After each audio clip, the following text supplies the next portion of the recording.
So chatting about frameworks for blockchain ethics. And I think that, this is kind of zooming back out to the macro level. And I think the hope for all of you is to be able to, as you think about the future of this, of what blockchain ethics could look like, these are ways to kind of bucket it in your mind. And so, as a reminder, and what we're all kind of saying here, that this technology is very difficult to understand. We're still at the very beginning stages, and there's this elephant analogy where depending on where you're touching it, whether you're from the permission blockchain side or you're a Bitcoiner or you're Ethereum person, it looks very different to very different people. And so it's very complicated to understand. It's especially complicated to understand the full impacts of these technologies.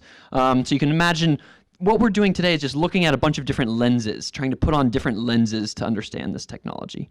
And so those three lenses I like to think of as tech ethics, where you think about the actual tech of the digital technology, financial ethics, where you think about the kind of money piece, the value piece, and then institutional ethics, which is where you think about this thing as a new kind of institution, a new kind of thing that can coordinate and motivate humans. So if we think about it as tech ethics first, remember that what tech ethics is not, and this is tough for people who first get in it, but it's not just philosophizing about abstract notions of what to do. You're not getting all Aristotle or Plato up in here. Instead, what you're doing is more kind of systems analysis, where you say, okay, let's understand this complex system, and you think about the technology, and you think about the economics piece, you think about the culture, the norms that Patrick was talking about, you think about the policy, and then you say, okay, based off of those things, if you propagate those through time, what are the impacts? Are they positive? Are they negative? And then once you see some of the positive or some of the negative, then you say, ooh, how can we make the positive happen more, and how can we make the negative happen less? And then so you try to intervene in that complex system. So that's kind of what people often mean by tech ethics. And what you usually do, there's a whole bunch of other things that are part of this, but what you usually do with tech ethics is you look at the technological affordances, which is where you look at what the technology can do, and you say, what are the impacts of those affordances? And so this has happened through time, whether you're looking at agricultural revolution, you're like, oh, now we have these farms, how does that impact society? You're like, we have the steam engine, how does that impact society? Or you have these computers and the internet, how does that impact society? And so for blockchain specifically, what are blockchain's affordances? I like to think of kind of three big ones here. There's one piece, which is the immutable distributed database. So you have on the far right side, that's you used to have a centralized ledger, and now you have this distributed ledger where everybody has a copy of the database. And it's immutable in the sense that it is tamper resistant or tamper proof. It is hard to go and change things back in time. That's one kind of technological affordance of blockchain. Another piece is the cryptography piece, and that provides you both consent, and that's with public and private key cryptography. So that's the ability to, for me, even if a nation state wants to take my Bitcoin, it is very, very difficult for them to do so unless they get my private key. And it has this pseudonymity piece, which is the idea that when all these transactions happen on the blockchain, they look like this jumbled series of letters and numbers, and you can't really tell who it is, though if you do a bunch of analyses and things like that, you can probably map that onto real-world identities. So that's the second piece. And this third piece is protocols and decentralization for unstoppable code. And what I mean by that is, you can think of these protocols. The internet has been built with these protocols that you can see down here, and those are generally protocols for information, for passing information around the internet. Now we have this new protocol, whether it's Bitcoin and Ethereum and then these new layered protocols, that are these protocols for value. And so instead of just passing info, we can pass value. And when you start to pass value around, especially from a protocol perspective, protocols are things that are trustless and permissionless. And what you get, just like with the early internet, you get this let a thousand flowers bloom thing, where a bunch of people can try a bunch of different things, and you get this decentralization piece, where this is a graph of a map of all the nodes that are running Bitcoin software around the world. And why can they do that? Well, it's just because you run the software, everybody has this protocol that says how they all connect. And that allows people to connect into this new Bitcoin network. And what that then allows, the protocol piece and the decentralization piece, is it allows for this thing that you could call unstoppable code or censorship-resistant money. And that idea is the idea that when the government or when someone says, you are breaking a law, you are doing something unjust, then when they try to say, like, shut down the Bitcoin network, it is difficult to say, do you do that to the miners or the nodes or the users or whoever? So that's kind of this third piece, is this thinking of this technology as protocols and decentralization.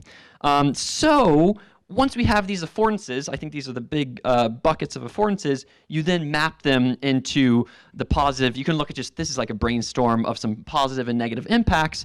And almost always, the thing I want to get across to everybody here is that almost always these positive and negative impacts are the vice versa of each other. So it's a system between them where you're doing some kind of trade-off situation. So this affordance, if you look at immutable distributed database, you're like, okay, a positive thing is it's this great source of truth, a single source of truth. But of course, the negative piece is like, people are like, the right to be forgotten, GDPR, like how does that work with blockchain? Another example is like the cryptography for pseudonymity. It's great because you can have like some privacy from surveillance to some extent. But as we know, pseudonymous is not anonymous. So you can there are a bunch of these like linking attacks and things that allow people like Chainalysis and whatever to look at transactions and determine real world identities from those transactions.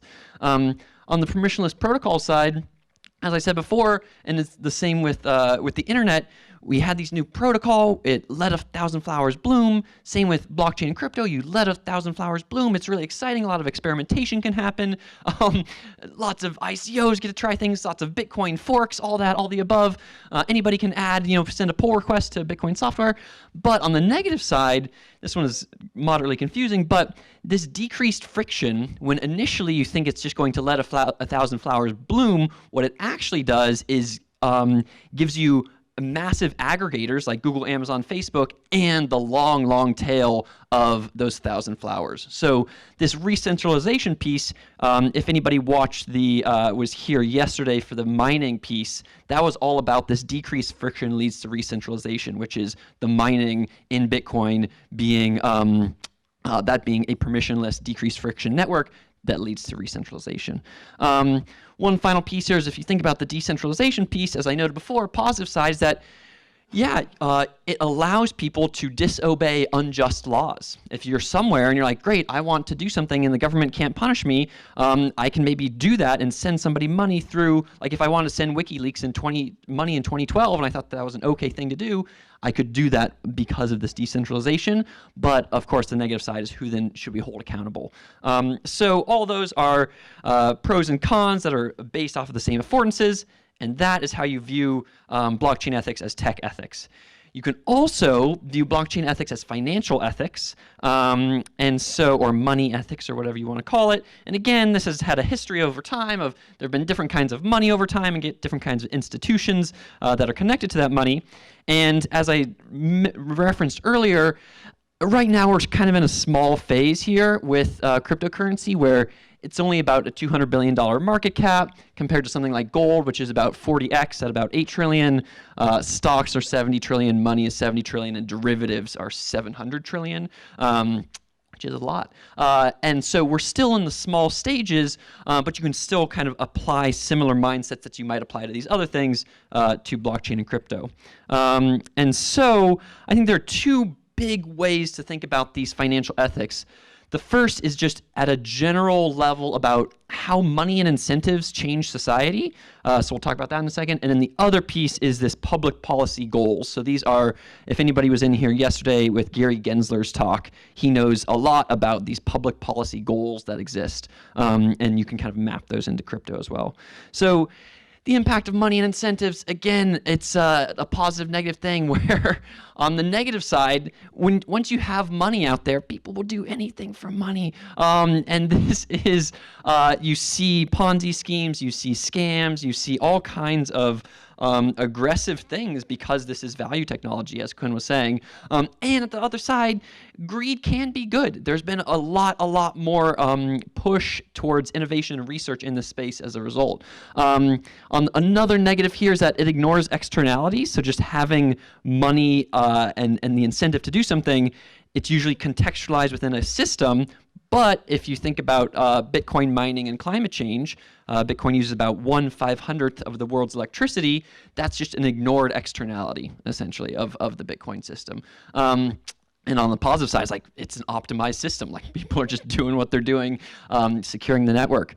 As we also chat about here, I think to some extent about the Western mindset towards money and value, and how we have this, especially with just pure one-dimensional money, it doesn't understand other kinds of value like social relations and things.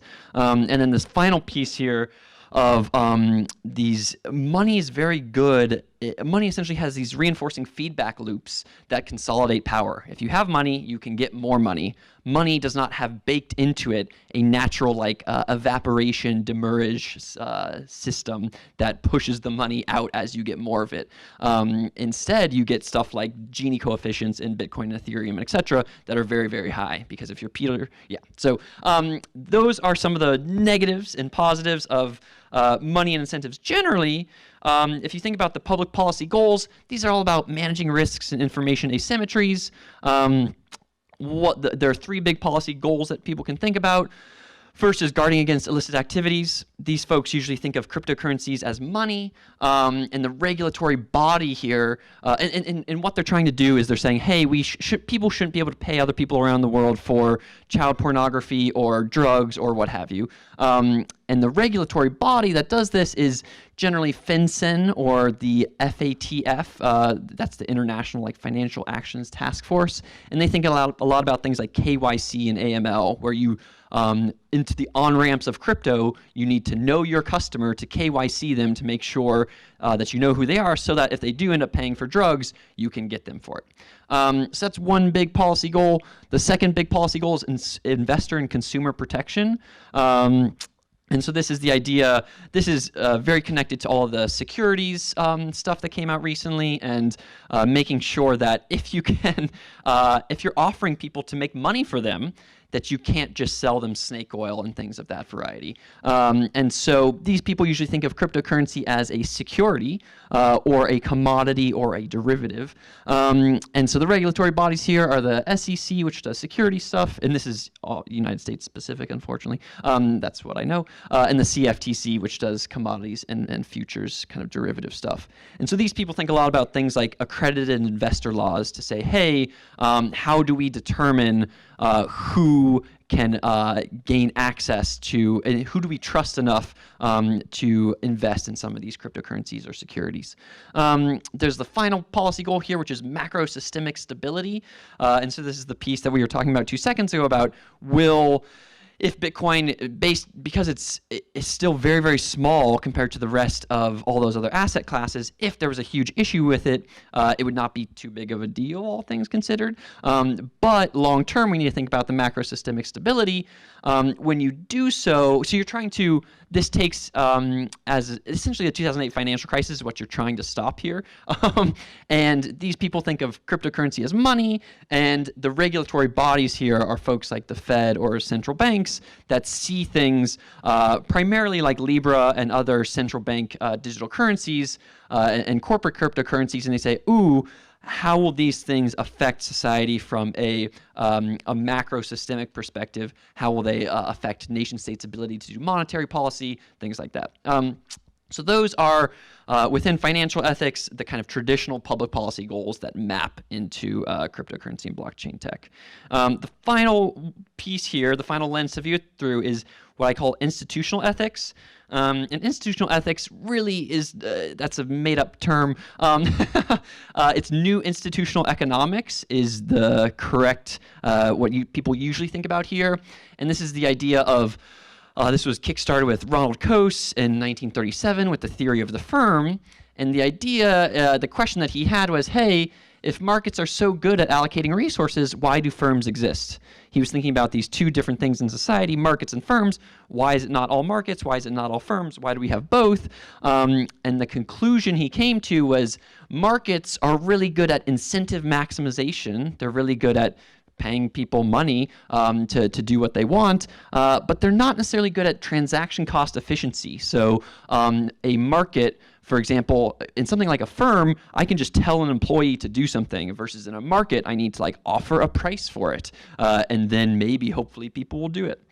And so the market is kind of looked at against something like the firm, which has less good incentive maximization, but which has better transaction cost efficiency, where you're able to more easily kind of organize and delegate things there.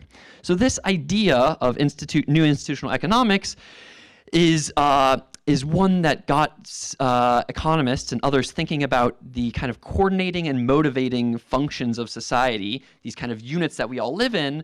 And there are others as well, not just markets and firms, but other things like religions you can kind of think of as institutions that coordinate and motivate people. You can think of nation states as institutions, all of the companies over there, Google, Amazon, and Facebook, these new internet aggregators, you can think of them as a new kind of institution.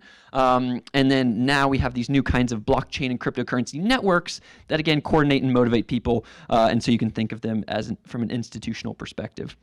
One other piece here is that as you think about these, primarily, as far as I understand, the way that you should think about this is all of these different kinds of institutions kind of competing with each other in a co-evolutionary sense. So you think from kind of a competitive evolutionary dynamics perspective and think of these different institutions and how they're competing for mind share and efficiency share around getting humans to take part in them.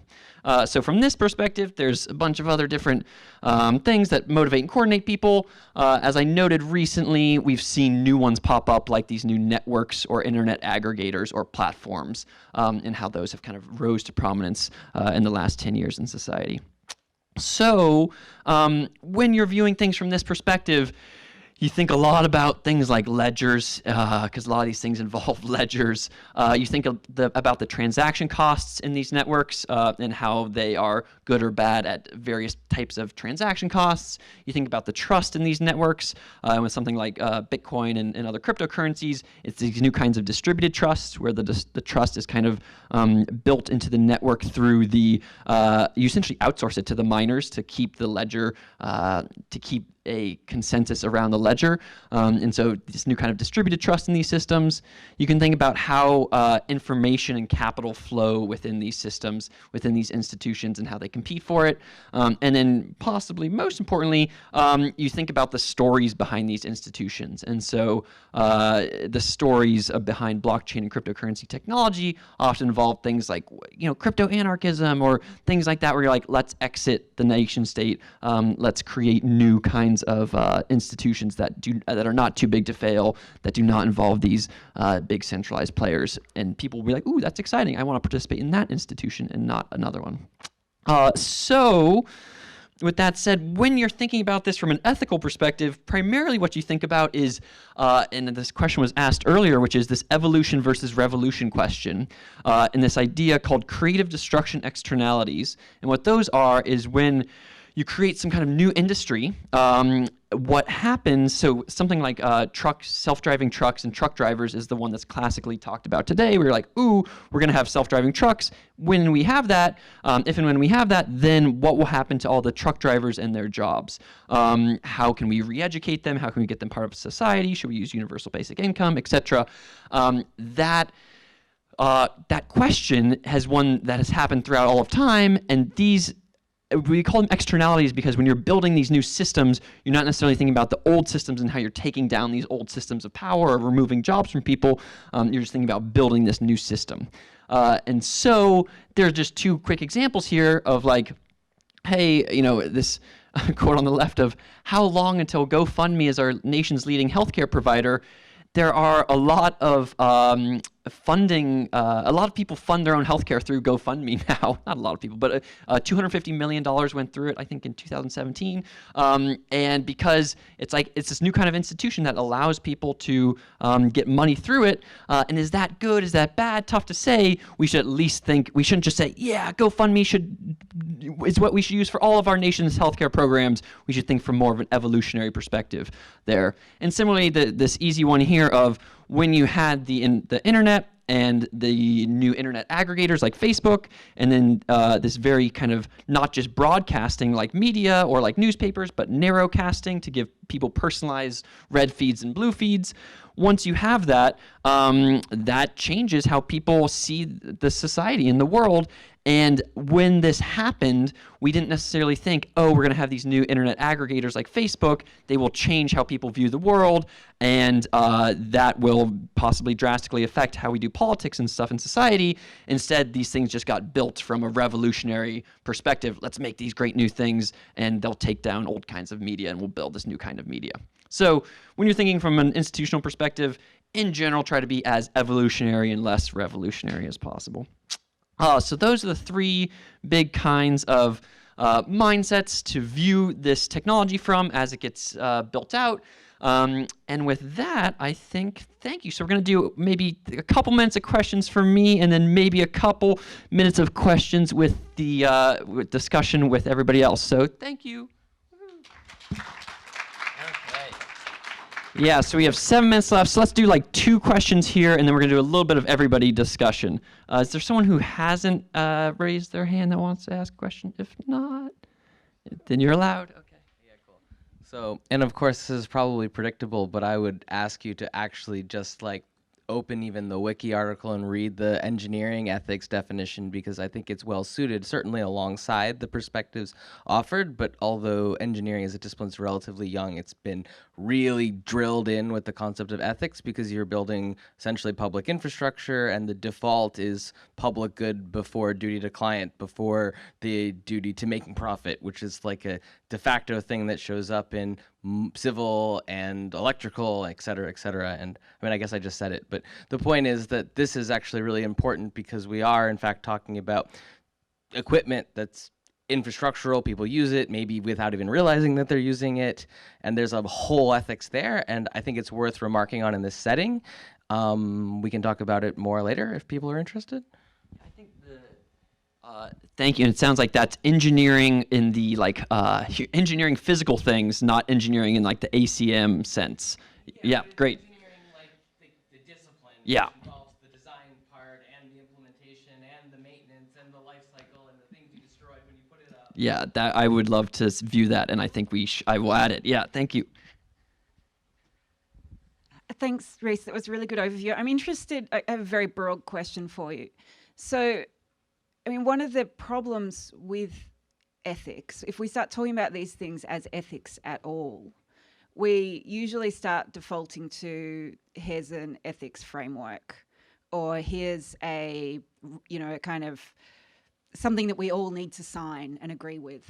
And that is really insufficient for a start. So ethics as an idea doesn't really work with a lot of the things that you're talking about.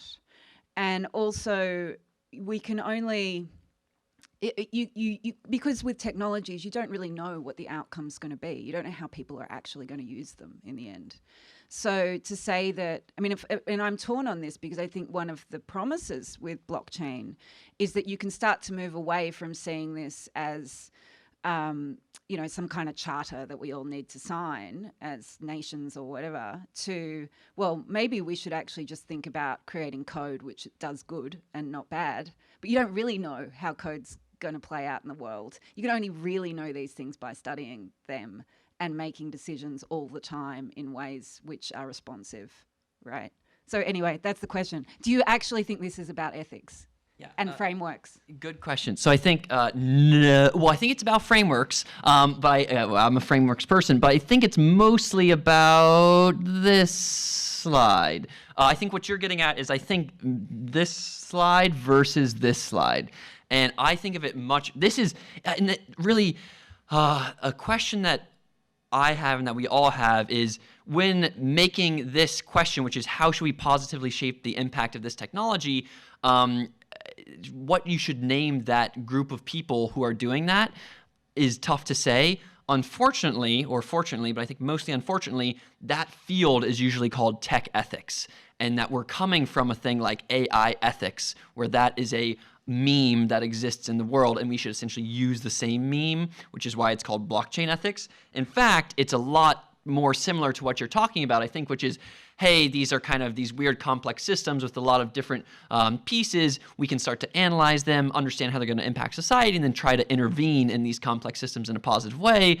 And this involves very, very little of this kind of deep kind of philosophical thing, and more just kind of like waking up and being a little bit reflective. That would be my piece. So what I want to do, so we essentially are out of time, and so what I want to do is be done with one thing that I would say the two final pieces as you all flow off into the rest of your lives here. First is I think that I think that a lot of, especially when we think about building this field, I think that Quinn's 8 suggestions there are crucial for all of this as we start to do research ethics and think about conflicts of interest and all of that. And so we'll definitely make sure to share all of that, and for all of you researchers to make sure you're trying to use that and do this kind of bottom-up lab-based research ethics approach. I think that's one thing that I would leave with everybody. And the second thing that I would leave with everybody, is we're going to send out a feedback form, both about the event, but more than about the event, it's about ideas that you all have in building this field. And so when you all do that, definitely feel free to add any suggestions or questions or things in there about what you want to do for blockchain ethics more generally. So with that, I want to just thank you, Patrick and Quinn, one more time, and thank you all again for coming to the event. Woo!